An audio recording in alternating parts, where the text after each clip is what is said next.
Me tafin hannunka ke faɗi game da rayuwarka? Zanen rayuwa mai yawa a hannu yana nuni ne da janyo abokin zaman rayuwa wanda zai ko wata za ta cika rayuwarka. Zanen rayuwa mai yatsu ta ƙasa na nuni ne da shagaltuwa cikin aiki ko sana'ar mutum musamman nan gaba a rayuwarsa. Zanen rayuwa shi ne zanen da ya zagaye babban yatsa wanda masana tafin hannu ke fassarawa a tafin hannun mutum.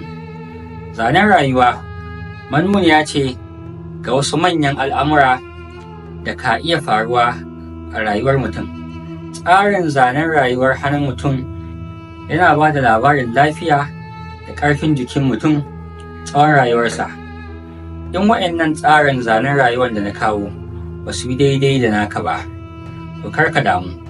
Abin da kawai za ka yi shine ka yi following ɗina, ka yi liking wannan bidiyon.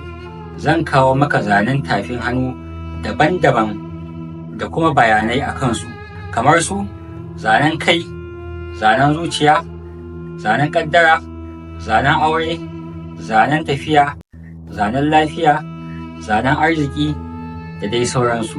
Pass on.